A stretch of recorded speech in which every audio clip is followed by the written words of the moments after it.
Bismillahirrahmanirrahim. Alhamdulillahirabbil alamin. Allahumma shalli ala Muhammad wa ala ali Muhammad. Rabbi shrah li sadri wa yassir li amri wa hlul 'uqdatam min lisani yafqahu qawli. Assalamualaikum warahmatullahi wabarakatuh.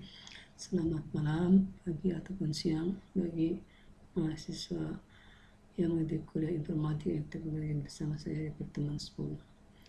Pertemuan 10 kali ini kita akan bahas tentang sum.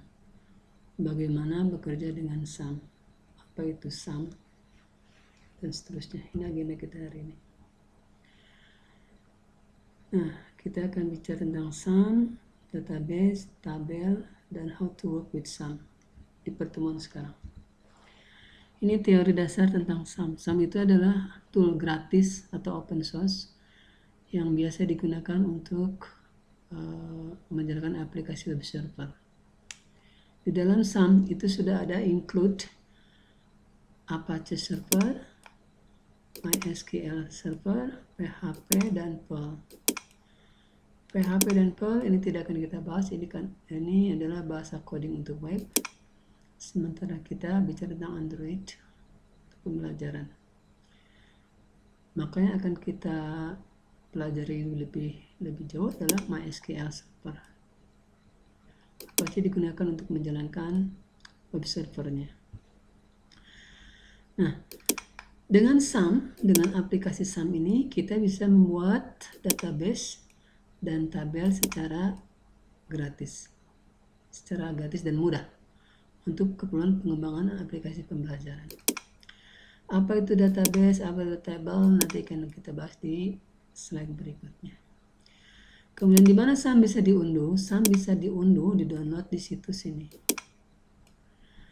apachefriends.org. Oke, kita akan demokan bagaimana cara mengunduhnya. Saya buka browser.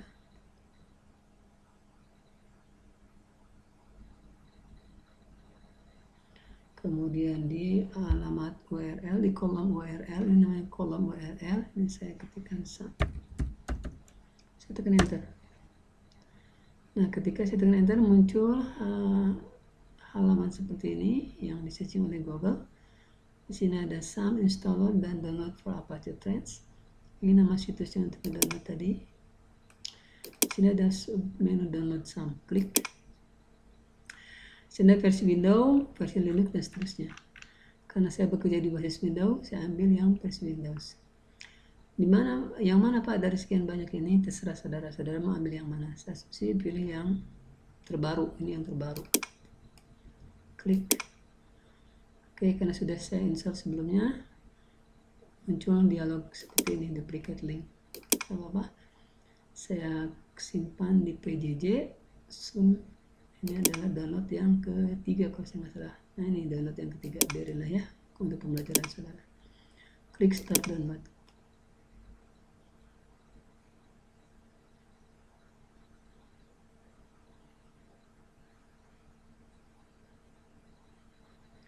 Ya, kita tunggu.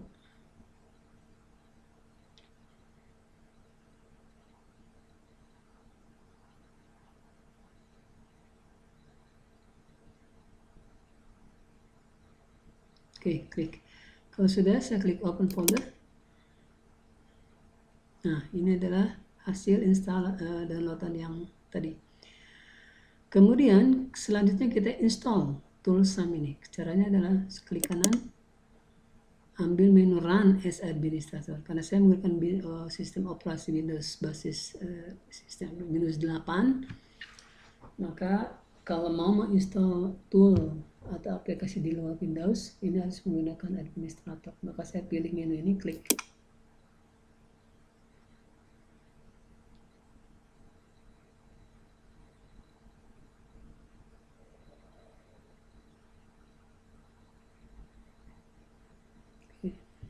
Tunggu lagi loading yang muncul. It seems you have an antivirus running. Ya, memang antivirus Mac saya running ini. Tapi biarkan aja lah. Continue gitu. Yes, klik saja yes. Muncul watch atau user account control di Windows 8. Klik saja oke. Karena tadi kita sudah memilih yang administrator. Klik oke. Muncul dialog setup atau jendela setup. Klik next. Nah, pilih komponen yang akan diinstal. Saya nggak akan menginstal ini, saya nggak ini pun saya buang. MySQL ini harus. Perl juga tidak akan, PHP harus. Ini nggak akan, PHP MyAdmin harus. Kalau sudah dipilih seperti itu, klik next. Saya sudah menginstal SAM yang sekarang ini berarti yang ketiga, berarti ini saya pilih yang ketiga. Karena kalau tidak saya isi seperti ini nanti akan bentrok dengan yang sebelumnya. Saya klik 3, klik next. Oh berarti 4 ya, 4. Saya pilih 4 berarti. Next, oke, bahasa Inggris, klik next. Ini unchecklist, klik next. Nah, ready to install, klik next. Ya, tunggu. Saya matikan. Nah, jadi materi tentang bagaimana cara mendapatkan SAM sudah saya sampaikan, dan sekarang materi instalasi SAM. Tunggu hingga beres. Sambil menunggu ini beres, izinkan saya untuk melihat WA ya.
Halo, Assalamualaikum. Mama, kok. Aman, apa ya?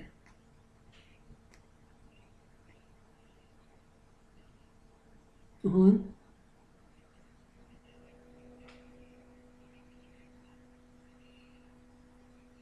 Terkedah.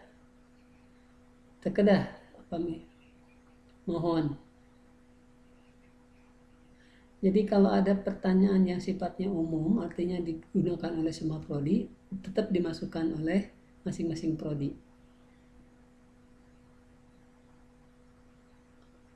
Ya, tadi saya lihat Bu Alfi sama Pak Yudi itu memasukkan pertanyaan umum, sehingga totalnya itu 40 masing-masing. Karena kan nanti ketika nanti Camaba itu memilih prodi yang dia ambil, itu nanti muncul 40-nya itu. 40 soal. Mohon. Berarti kalau ada pertanyaan yang umum yang dipakai semua prodi, berarti PPKN juga harus memasukkan itu. Karena kan itu 40 itu masing-masing milik prodi.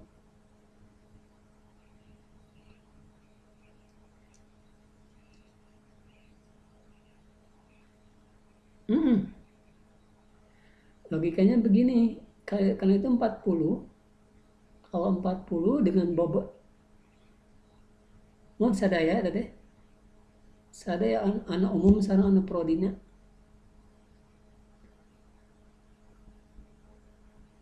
Halo? Ya, terus?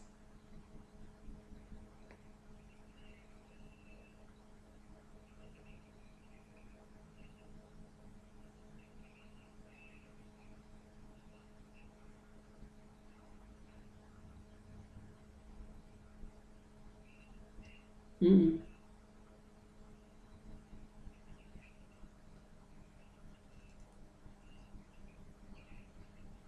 Oh, terkedah itu mah. Iya,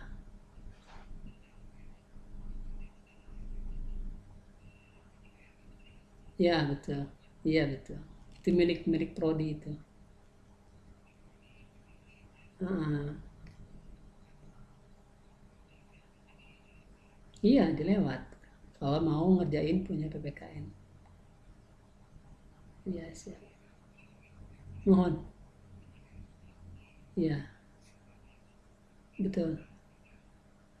Heeh, iya. Kalau kalau Pak Heri ingin lihat jelas, tinggal diklik saja tombol view refresh, nanti ambil prodi bahasa Inggris dengan prodi PJKR itu yang sudah saya lihat fix.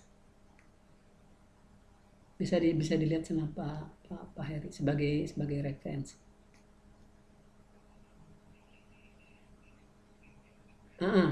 Ya, ya siap siap. Ya,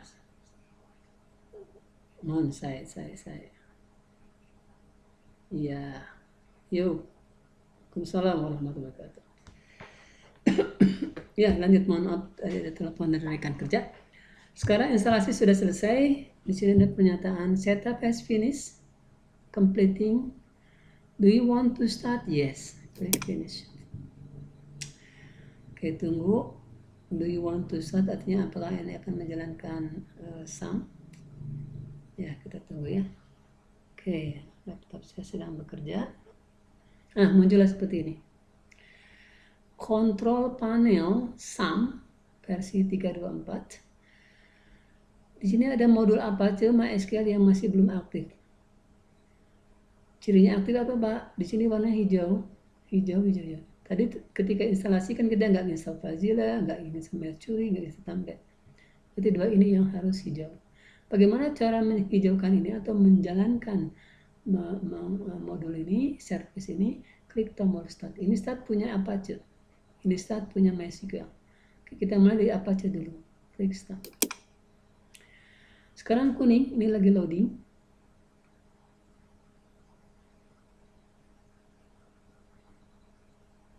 Ya, sekarang sudah hijau, berarti sudah run servisnya. Sekarang lanjut lagi ke MySQL. Klik. Pun sama, sudah run, sudah hijau. Nah, sekarang kita akan bekerja dengan SAM untuk membuat database. Namun sebelum lanjut membuat database, saya akan terangkan dulu teori dasarnya apa itu database, apa itu tabel. Sebelum saya lanjut kemari ya, ini saya handle dulu, saya tahan, masuk kemari. Lanjut ke database. Apa itu database? Atau definisi database itu apa? Database itu kan bahasa Inggris, bahasa sederhana Inggrisnya adalah basis data. Sederhananya apa ini definisi? Ini definisi kasarnya nih. Database adalah kumpulan data yang terstruktur dan di dalamnya memiliki tabel, serta fungsi database adalah untuk mengelola dan menyimpan data. Contoh database seperti apa, Pak? Contoh database tentang data siswa, data nilai siswa, data kehadiran siswa, prestasi siswa, hobi siswa, pasien COVID, dan seterusnya. Nanti cara membuat database ini akan kita demokan langsung. Minimal Anda tahu sekarang, oh database itu adalah data yang terstruktur, yang berfungsi, yang berguna untuk menyimpan dan mengelola data. Dan setiap database pasti minimal punya satu buah tabel. Tabel itu adalah unsur utama pembangun database. Jadi setiap database pasti punya tabel. Bahasa matematiknya database ini adalah himpunan semesta. Tabel ini himpunan bagian. Oke, paham ya apa itu database? Mudah-mudahan paham. Sekarang lanjut ke apa itu tabel. Tabel adalah bagian dari basis data yang terdiri dari baris dan kolom. BK, B itu baris, K-nya kolom. Dan biasa disebut juga dengan field. Jadi setiap tabel pasti punya field atau kolom.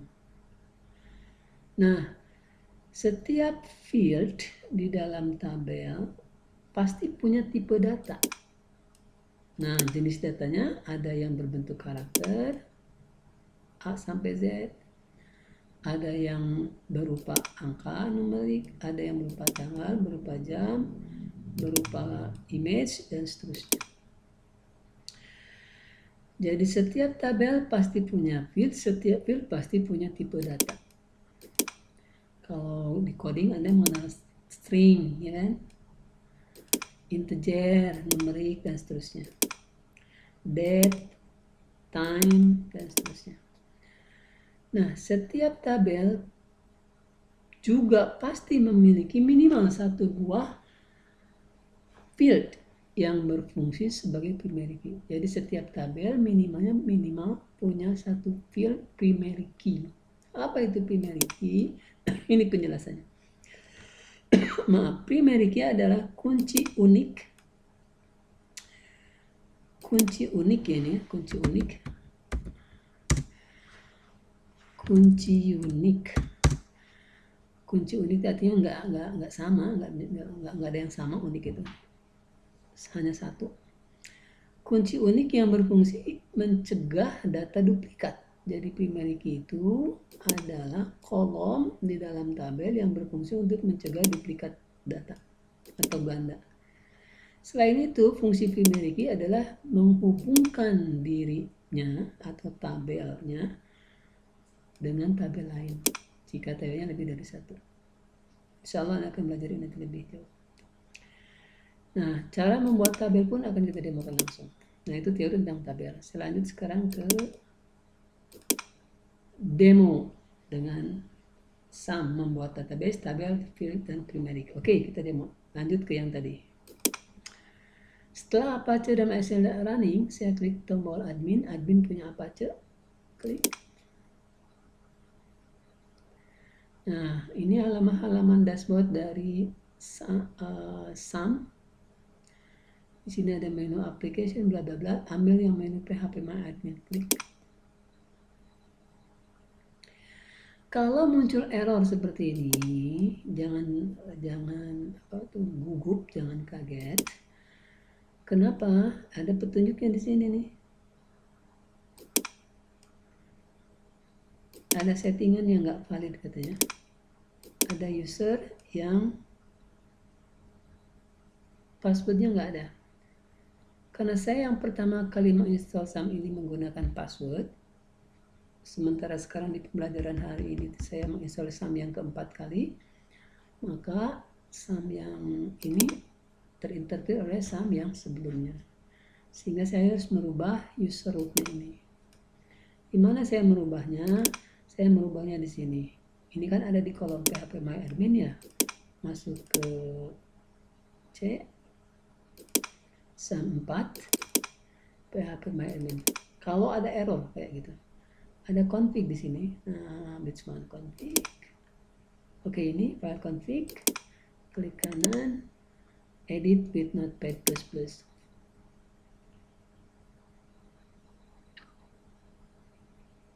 Nah, ini jadi masalah di sini nih. Nah, ini jadi masalah.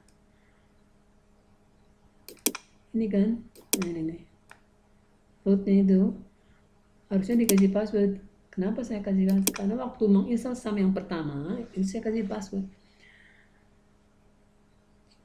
Sementara sekarang menginstal sum yang keempat, sehingga terpengaruh oleh sum yang pertama. Karena saya kasih tahu, ini saya matikan. Saya ketik sendiri. Oke, kalau sudah saya Ctrl S, save. Kemudian saya minimize. Kemudian saya buka lagi ya. Kemudian saya retry connect. Oke, good, terbuka sekarang. Nah, inilah lingkungan kerja dari sum. Ceritanya kita akan membuat database, tabel, field, dan primary key. Di sebelah kanan kiri, ini adalah nama database. Ini ada simbol naon itu ya.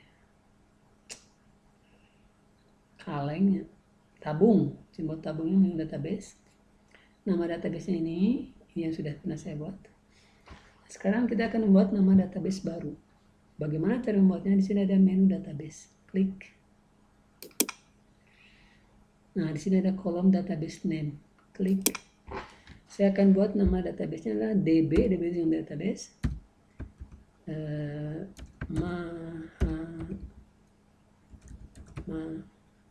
DB mahasiswa, saya singkat S ya. DB mahasiswaku. Kalau sudah, biarkan collector-nya itu Latin, klik create. Klik tombol create. Ingat, nama database tidak boleh ada spasi. Klik create. Nah, di sini udah muncul nih. DB mahasiswaku yang tadi di create sudah dibuat. Sekarang no tabel found in database. Tidak ada tabel di dalam database. Padahal konsep teori yang tadi menyatakan setiap database minimal punya satu tabel. Sekarang kita create tabelnya. Di sini ada kolom nama. Nah, buatlah misalkan tabel mahasiswaku. Ingat, nama tabel pun tidak boleh spasi. Jumlah kolomnya bebas. Terserah kasus yang ditangani. Untuk pembelajaran sekarang, saya kasih jumlah kolomnya misalkan 2. Kolomnya apa saja Pak? Nanti kita lihat. Kalau sudah saya kasih kolom 2 untuk tabel mahasiswaku, klik tombol OK. Go maksud saya.